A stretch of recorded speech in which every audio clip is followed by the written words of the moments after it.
Incredible. Good morning, good afternoon, or good evening, depending on where you are in the world. You're all probably watching this, wondering where is Rhanderson Cardoso. Okay, I will I will say that this is such a blessing that you're not seeing him. Many of you, I will explain. I'll explain why Randerson's not here. Many of you might know, some of you might not, because it's the first time you're meeting Randerson. But Randerson's wife is pregnant. She's 40 weeks pregnant, and they had to rush to the hospital today. As we speak, they're probably now in the hospital, and Randerson's about to be a dad. So it's funny enough that this live is happening at this exact moment. So if you're able to, please send him a direct message on his Instagram, wishing him and his wife the best during this such an important moment of their lives. But here at the Meta-Analysis Academy and with the team that we work, we never stop to deliver. So we didn't want to cancel on you guys. We really wanted to give and provide this live with our very honorable guests today so that you can gain a lot of content. We know it's a Sunday. Many of you made the compromise to be here. So we still want to give you a lot of content and make sure that you gain a lot from this live, this warm-up session to the publication roadmap. Okay, so we're still gonna do this. I will introduce myself. My name is Amanda Godoy. I am a medical doctor from the UK. I am Brazilian originally, and I've been working with Rhanderson and the whole team for a while now. So today I work side by side with Rhanderson behind the scenes with the Meta-Analysis Academy, and it's a great honor to be speaking with Natalia Arturo. Natalia, she was one of our students in the program. She went through the publication roadmap as well. We teach in the publication roadmap, and she will share today her amazing results in the journey. I'll hear from Natalia in a second, but we know many of you are coming from different sides of the world. You have different goals in your life as well. You are in different training levels. So please let us know on the chat. You have your chat here on YouTube where you can put comments. So please let us know three things: where you're coming from in the world, where you are watching this from, your training level, and your specialty of interest. I think it would be very interested. It's interesting to know what people are going for in terms of specialty. You might be very early on your career and you might not know, but it'll be interesting to see what people are like here. So I'll let Natalia introduce herself. Hi, Natalia. How are you doing today? And tell us a little bit about who you are. Hello, Amanda, and hello, everyone who's watching today. I'm very pleased and honored to be here with you. I'm doing very well. Um, I am originally from Colombia, from Medellin. I went to medical school over there, and now I just started residency. I'm a first year resident of cardiology at the University of Miami here in the United States. Congratulations, Natalia. It's such an incredible achievement that you were able to match in such a competitive specialty in the US in a great institution like the University of Miami. And I definitely want to explore a little bit about this story. But why don't we start from the beginning? Tell us a little bit about you as a medical student in Colombia. Did you decide to go to the US in medical school after? How was this process? Yeah, absolutely. I'd love to share that with you. So, in Colombia, I joined medical school when I was like 17, 18 years old. Pretty young. We don't go undergrad as much like as different people around the world. We do 2 years of medical, clinical sciences, and then we go to clinical rotations for 4, 5 years. So it's about 6, 7 years, depending on the school where you're at, and then you go to social service. I was interested in applying to residency very early in my career, maybe first 1, 2 years of medical school. So I needed to plan ahead, like all the rotations I wanted to do, and also like getting involved in research as much as I wanted. So yeah, it was kind of planned ahead in my journey, at least. So you were one of the people that decided very early on your career. We sometimes we speak to people that are already residents in their own countries, and sometimes they want to make that transition to the US. And we always make it very clear that it is possible. But for those who are watching, who are also in medical school trying to decide whether they want to go to a country like the US or maybe Europe or another country that they want to practice in, what would your advice be regarding that decision, making the decision to go or not? Right. Yeah, it's very personal. And I feel like you really need to go through your own journey.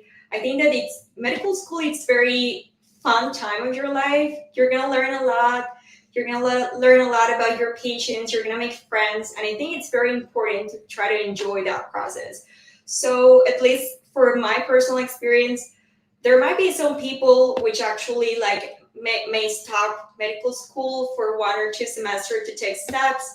That wasn't my case. In my personal experience, it wasn't like that because I wanted to remain with the same group. I had like amazing mentors and an amazing group of people who were like with me during that time. So I didn't want to, be left behind and miss all that. So I took my steps afterwards. So I feel it's possible. Like if you want to do it like ahead during your medical school or you want to do afterwards, it's always a possibility. Everyone's journey is different. So I would say that that's always like something that you want to keep in mind if you want to stop or not. And the other thing that what I would like to advise is to start to look for those opportunities if you're planning to do it, or at least if that's a possibility in your mind, because it's not an experience which is going to take anything away from you, right?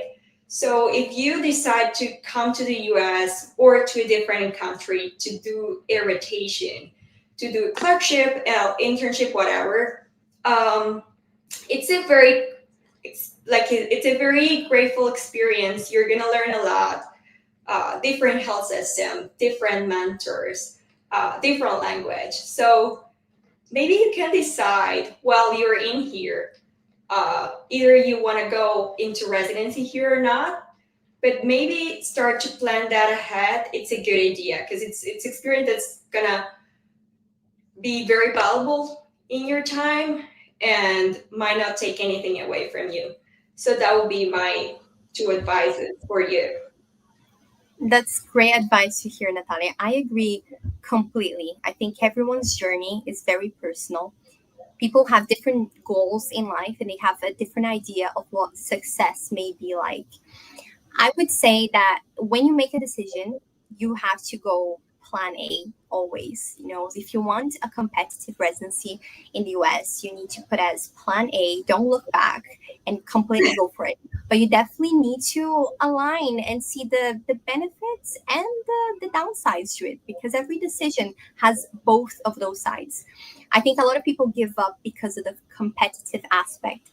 So we'll talk a little bit about the how to make your application more competitive, not only for the US, but for other countries, other roles, not only in residency, to make it very helpful for the people that are watching us. I can see we have all kinds of people here from Colombia, which I'm sure you are an inspiration to those watching from Colombia. We have people in third year of medical school. We have here already intern doctors, Nigeria. People are interested in all kinds of specialty. Um, Public health, tropical medicine. There's neurology here as well. There's even some who are doing biomedical engineering. Well, welcome, guys. That's great to hear. So definitely, let's put it into perspective here. Natalia, you decided then that you wanted residency in the US. What were your first steps? What did you do first in your plan to pursue such a competitive specialty? Yeah, absolutely. So while I was still in medical school, I had the opportunity to come here to the US and do rotation here. My very best advice for you would be to look for the specialty that you want to go into. So some people might think that it's kind of the same to come here and do different rotations, like in different specialties, which is also valid. But I feel like if you want to be competitive, you want to let the program know that you are interested in this, that you really want to go into that specialty. So that was very important for me. I came here while still in medical school, so that's the other thing. because it was considered like still like kind of a clerkship or a sub-I because I was still a medical student. So that was a rotation itself, which was very helpful. And I came here to do 6 months of rotations, all of them in neurology. So that was very impactful for the programs to see. Like, I had the experience because you gain the US clinical experience. You get used to the system, you get used to the EMR, like the medical records. You get used to how to communicate with patients, how the flow is.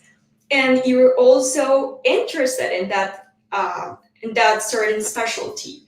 So that would be my very best advice. Plan ahead your rotations and try to do it in your specialty of interest, because that was very important for me. Amazing. Clinical rotations are such an important aspect. I think for competitive specialties, you really need to think about who you know and what value you provide. We speak that a lot with our students as well. And I wanted to hear, Natalia, how did you come to get this clinical experience? What process did you go through? Right. Well, it's very different, right? Because every journey is different. In my experience, my university had partnerships with different institutions here in the US. So we were able to come like with this agreement. It was very easy. I had to fill like an application and just plan. Maybe it was you had to plan in advance, like maybe 2 years before, and send the application, started working that. But it wasn't that hard for me in that aspect. So I did one rotation I did 3 months in New Orleans in an institution that my university had partnership with. I did another month, 2 months in Philadelphia, and I had a someone who, funny story, but someone who went to medical school with my mom. So if you know someone in the U.S. and they can have you, they can invite you to do a rotation. That's always something valid. So I had a rotation with other two people, like for other 2 months, which were like outside of the university thing. So that was how I got it. But I know it's hard. It's hard to get those rotations, especially if you're not in an institution who provides this opportunity for you. But I would say that people's very open to help. So go into those websites, look for the international medical graduates, write the emails, ask for the opportunities. There are like other programs as University of Miami. So if you didn't know, there's a program called Harrington Program where you can apply if you're coming like all around the world. You can apply and just fill out the application, and you can apply to different rotations and you get it. So it's like different kind of opportunities that you may get, but I think it's possible, and at least it was kind of easy that part for me in my experience. Incredible. That's great advice. Thank you, Natalia. And let's get to the bulk of it. I'm really curious to see how the publications and the research came into your life. At what point, and how was this process like? Right. So that's the caveat of the application, right? Because when you come from the different part of the world, it's not the US, you are most of the time a very good clinician. Because in most of our countries, we focus on that education because you're going to be able to practice as a general practitioner. So we are very good in that. And you have to be confident if you're watching this that you're going to be a very good clinician and you're going to be a very good fit for whatever program is accepting you. But the thing is that most of the time we don't have research experience, right? So that was the thing. In my university, we wasn't the focus. So by the time I graduated, I only have published one paper, which wasn't even indexed. So it wasn't a strong publication.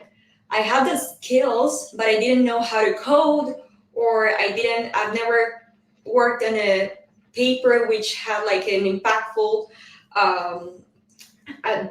something that was gonna catch the attention of a researcher, which would maybe invite me to work with him. So it was very hard. So by the time I graduated, I knew I wanted to come here. I had the rotations. I was recently graduated. I had to work on my steps because I haven't worked at that time in those. So I was planning to get a research position. And that's how I kind of found out about Meta-Analysis Academy. Because you're gonna, if you're experiencing this, or you're gonna start to write a lot of cold emails, which most of the time you're gonna get like no answer for them. And that's hard. That's really hard part of the process. I was sending a lot of emails and I had no answer for months. And that's when a friend of mine who was kind of in the same process, she tells me about the Meta-Analysis Academy. And it was very, what really caught my attention by that time was that I was going to be able to do research independently and it was going to be completely on me, which was very hard because I didn't have the resources to come here to the US and work for an unpaid position, or to maybe submit to a journal where I thought I was going to have to pay a lot of money to submit a publication. So that's where the Meta-Analysis Academy started to impact in my life. So I decided to join, and it was March of last year, so not that far. It was, by that time I was studying for step one. I haven't got even taken that. And I took the course and I joined the experts program and I started to work on publications. And by the time of the application, which is around this time of the year, September, I had already 9 papers submitted. Incredible. So that's how my application kind of worked with the research, because I think it was going to be impossible the other way. That is incredible, Natalia. 9 papers. And you saw, I think everyone has heard here very well that she only started this last year in March. And just to put it into perspective, guys, well, some publications, they are very impactful and they will also cost you a lot of time, effort, going through ethics committee, going through the process of collecting data as well. It doesn't take the impact away from it, but it's very hard for someone who's needing results a little bit in a short period of time with impact to get those results. And Natalia learned this through the publication roadmap, through Meta-Analysis Academy. We will explain the step-by-step, the sort of the roadmap really that Natalia and many others took in order to get the impact in quantity and in quality, because that's another very important aspect which meta-analysis can provide. And that's beautiful to see, Natalia. Congratulations for your publications. Julio, I want you to show Natalia's picture presenting an international stroke conference. So Natalia not only got the publications, but she was able to go to international congresses, present there, make connections. How was that experience like, Natalia? It was awesome. I had the fortune to get in the expert program and work with an amazing group of people.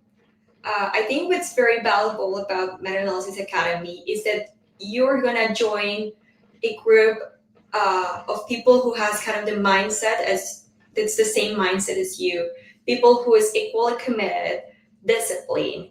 Everyone's looking for the same goal. And I know as IMGs that we are very powerful and we are very capable of doing this. So I had the fortune to meet this group and a mentor who he's the best.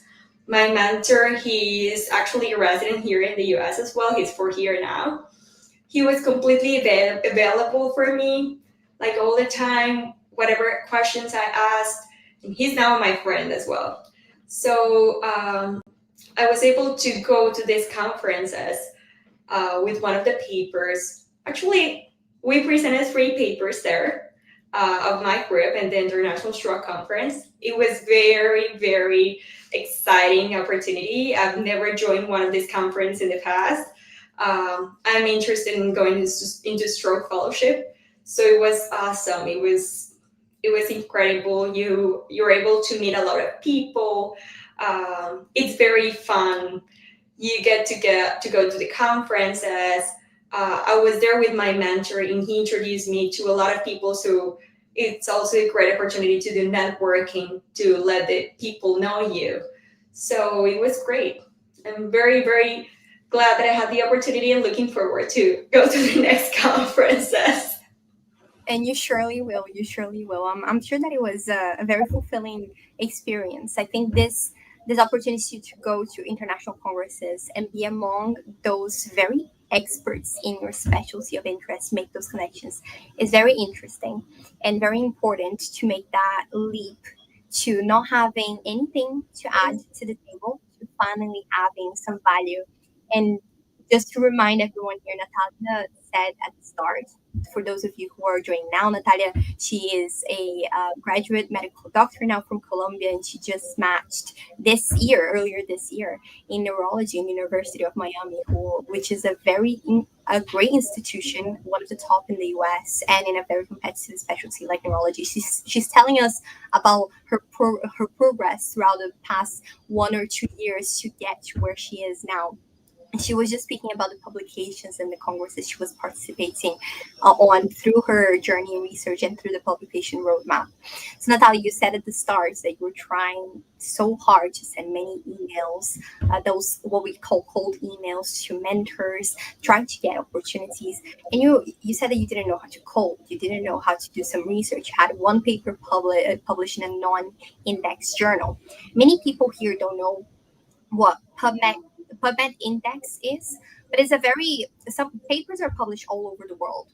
But we have a database called PubMed, which is sort of your gold standard database. All journals that are indexed on PubMed, which if your paper is published in that journal, it will appear on PubMed. That's a high quality. That's an indicator that your publication was thorough. It was peer reviewed as well, which is a very important component of publications. So Natalia went from one paper published not indexed on PubMed to 9 papers when she matched an international stroke conference presentation. So that's incredible, Natalia. Finally, you had something to add to the table. And I'm sure you and many others that have experienced one name comes to mind, Larissa. She was also a student in our course, and she's still a medical student this day, and she learned how to publish these kind of papers from first year of medicine. Imagine first year of medical school already knowing how to publish such impactful papers. And she got her opportunity, her clinical rotation in the US through making contacts with people through her publications. So she had something to add to the table, and that's where the game changes. That's when you have the ability to say, hey, I really want to go work with you, experience some of clinical practice, and I can. Here's what I've done in the past. I'm really interested in the specialty, and you show the evidence because you published on that, you experienced some topics in that specialty, and you obviously gain the skills to help everyone in the US is interested in doing research. So many mentors, but they don't have time to teach you. They want someone who can go and already have something to add to the whole team and then build from there.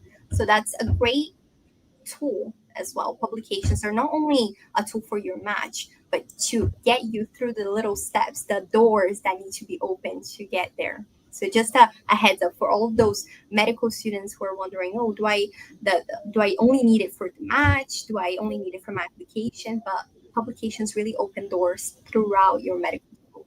So that's great, Natalia. I want to also want to show everyone here your publication because that was a great one, published in such an impactful journal as a first author. Many people don't have that opportunity to be a first author.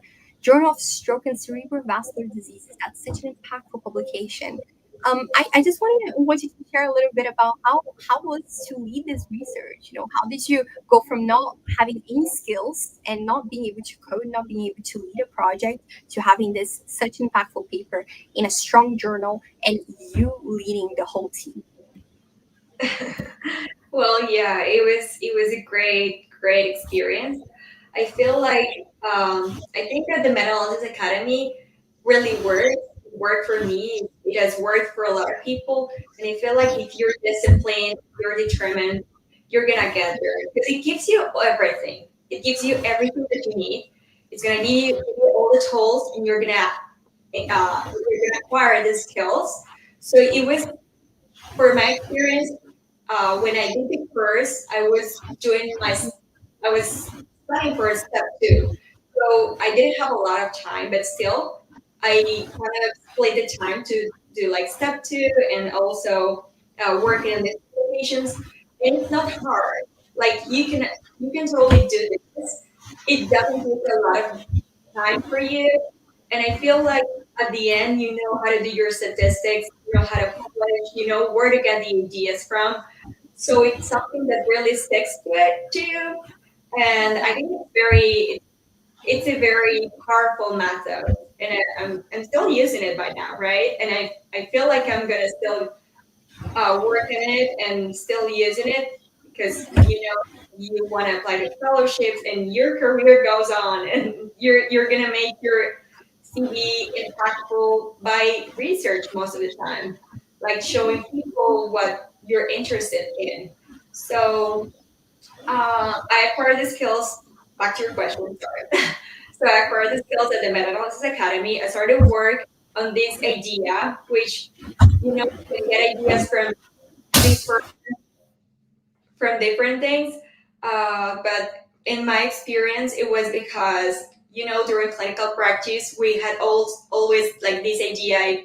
We would whether like to do like some treatment versus another one in this specific situation for stroke. So I came up with the idea. My mentor liked it, and I started to work in it. I think I finished the paper by the time of that submission. It took me maybe 2 months. It was my first paper, so it was the first publication that I was working on with this meta-analysis method. So and it turned out very well. So I think it really works. It worked for me, and it's very nice when you are able to work in something that's impactful. That's also like helpful. You know, I had a rotation of stroke early this year, and we were discussing a patient with this specific question of whether to anticoagulate or doing antiplatelets, which is the base of my paper. And I knew all these things, and the attending was like, "Wait, why do you know this?" And I was like, "Well, I have a meta-analysis in this," and I showed him, and it's very impactful and very important. And you're gonna feel very glad to see how your publications actually taken in practice, how you can actually impact your medical practice by doing your own research. So I think that you're gonna acquire your skills by joining the academy. At least it worked for me very well. Guys, that's that. Everyone, well, let's go back because that's incredible what Natalia said here. This was her first paper, so she got into the in the program. She was learning the skills, and she was able to take that idea to really learn how to develop an idea that is strong enough for a paper, for an investigation and a scientific investigation. Lead that with her mentor as well and her team, and then being able to to submit for publication in 2 months. Is that right, Natalia? Yes. That's incredible. We just had a question here. 2 months only work over the publication time. That's something to differentiate. I'll answer your question just now, Karim. But I think one concept that we always emphasize and that you will learn more about in the publication roadmap next weekend is about autonomy. And autonomy doesn't mean doing it alone, but autonomy means gaining the skill to do it every step of the way and find the people that can help you, right? So develop your own ideas, how to know if an idea is strong, if it's viable to be done as well, how to lead the statistics, how to triage the papers, and how to really write well so that it can be fit for publication in a very high impact journal. And having that autonomy in the process, we mean that the students, the professionals, healthcare professionals that do that process, do go through the publication roadmap. By the end, they get all the skills, they can do it by themselves. They don't depend on an ethics committee, they don't depend on their institution, they don't depend on the funding as well to do a research for grants. But all the way, it can open doors to great institutions and have even more research experience, to go and do other types of research which require ethics committees and grants. So I think that's the magic in the process. And congratulations, Natalia, because that's something that's very valuable to your career, and it just shows the programs in the match that you were able to lead a team, you were able to have the skills and to follow up with deadlines. So that I think that programs really look into that when they're evaluating their applicants. And Karim, the publications, every journal will have a different publication time. We'll explain about this in our program as well. But publication times really vary from journal to journal. But I think what makes the difference is the time that you submit, right? People take months to years to be able to write a paper and submit it to publication, because data collection takes months, only for approval in the ethics committee, or sometimes to develop the ideas and find a mentor. That takes months and months, sometimes years. I remember my own, for when I was at the start of my medical school and I was trying to look for a mentor. I was trying to do research for about 2 to 3 years until I got something meaningful out of it. And with meta-analysis, 2 months and already having a submission to the journal. That's incredible. I wanted to ask Natalia, how were the programs like in your interviews? Were they interested in your research experience? Did they ask at all about it? Yeah. Well, I think it's very different in each program, right? Because you need to know this. Not all the programs are very interested in research. It depends, like, on how competitive they are. But most of the time, they were very interested first. There were like a lot of people bringing this up if I had the skills to do it, because I actually played the meta-analysis academy as one of the experiences, like meaningful experiences during my application, if any of you is going through that. So basically, when you're working on your match application, you have like a small boxes of different like meaningful experiences, and it was very meaningful for me to being able to work independently. So they were very interested in that, because most of the time they're gonna be looking for people who's actually able to do that, and it's not gonna lay on time, other people ideas. Well, as you were saying, research in most of the projects take a lot of time, but if you're able to show them that you are capable of coming up with the idea, doing your things, doing your statistics, publish, and you are able to do that by your own, that's very impactful for them. So there were like a lot of interviews where people would bring this up. They would ask about how did I do it, and if I knew how to do it, and if I was interested in keep doing that for the program. So I think that's very valuable. And the other thing is that they're going to ask you about, if you're going through again through this interviews process, they're going to ask you about your research, and I think it's very valuable to be inspired and to really be to show this enthusiasm, because a lot of people do research just because they have to do it. But when it's your idea, when you came up with this, when you worked for hours looking for a good timeline, a good idea, it that enthusiasm translates in the interview. So if they see that you're really interested in your projects, that you're proud of what you've come with, that's very impactful. So that's how it was, like, kind of the experience during interviews. That's what they were asking for, and I think that it was valuable for them to see that I was super excited to share that with them.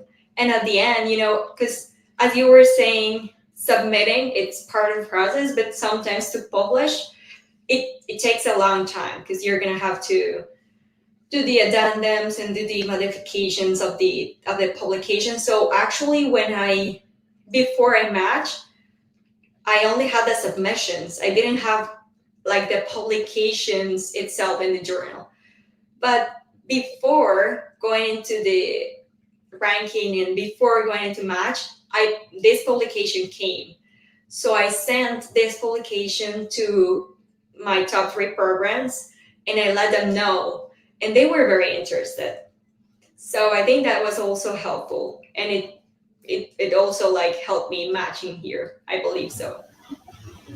Definitely, Natalia. And it doesn't stop there, right? You said that you had already a couple publications coming in through the application, through the interviews, which really helped to really showcase your abilities, your potential, your value to the program as well. But it doesn't stop. You're now a PGY1. So that's a for everyone who doesn't know the terminology. That means postgraduate year one. So a resident, a first year resident in neurology, University of Miami as well.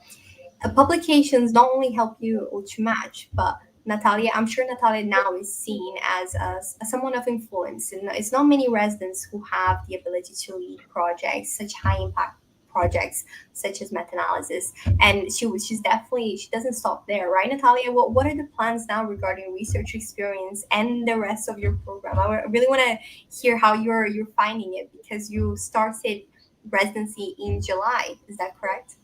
Yeah, yeah. I just started. I think I was kind of adapting, getting used to being here, the flow. As I mentioned, I did my rotation here, but it was like almost 3 years ago. So it was kind of challenging to came over again and, get used to everything, the flow, the language, how rotations work, everything. So far, um, I think that, during residency, maybe the opportunities kind of come up more often because you're now in a program and some people might offer you to get into, yeah, different papers, projects. But again, this takes time. But I think that for the fellowship that I'm planning to, because I want to enhance my CV, and you kind of have to do that throughout your career to then prepare for fellowship. So I think that I'm gonna keep going, still do my meta-analysis to kind of try to publish and going to those, conferences and be ready for a match. So far, well, so far I'm working in something to submit to the AAN, which is deadlines next month. So you have to kind of plan ahead of the next conferences to being able to go there next year. And I'm working on another project right now, so we're gonna keep it that way at least until I get used to it. But I'm sure I'm planning to, keep doing it because I think very, very impactful and easy uh, to keep your journey going in terms of research while still in residency. Amazing. That's great to hear, Natalia. And I wish you, a lot of success in your future papers. I'm sure that will only be exponential from now. It was not going to be linear, just exponential, because results, we've seen so many people that have been through a publication roadmap, through the Meta-Analysis Academy, and they achieve such incredible results that we didn't even know were possible in international careers, global careers. We have a lot of questions here on the chat. We have a lot of comments as well. People talking about how they're coming from Chile, Sudan, Mexico. So that's great to hear. Welcome, everyone. We've had some questions on finding a mentor, which is a key question we have. We hear this a lot on our social media channels as well. Questions on how can I find someone to guide me? How can I find an expert? How can I link with mentors in my field?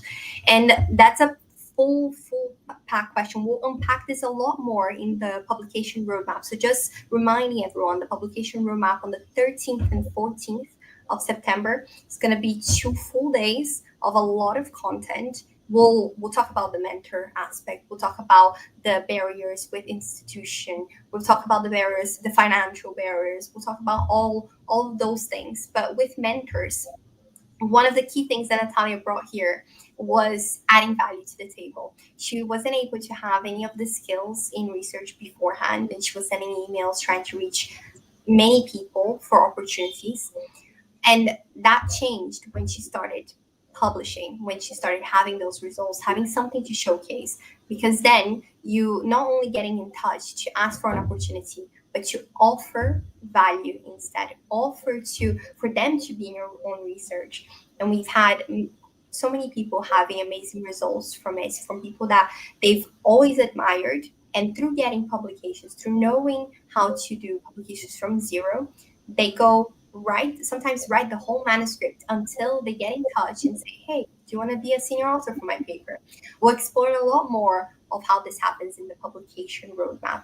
And we also have some questions of people saying, how can we join? We'll also explain it. We'll show you how to go from zero, from no research experience. We know some people here might have had past research experiences, sometimes with cohort studies or other types of studies. It's the first time knowing how to go about meta-analysis or looking into this type of methodology. We'll explain from day one, from day zero, that's what we call it, from day zero, not knowing anything to knowing how to submit a paper for publication. We'll show you on the publication roadmap, okay? So don't miss it, guys.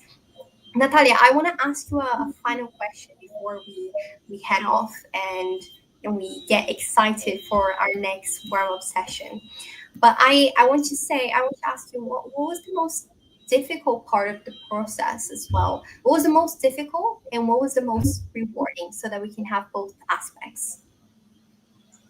I'm sorry, I didn't hear you well. What was the most difficult, and what was the What other? was the most difficult and then the most rewarding? Okay. About the publication or about the going into the match process?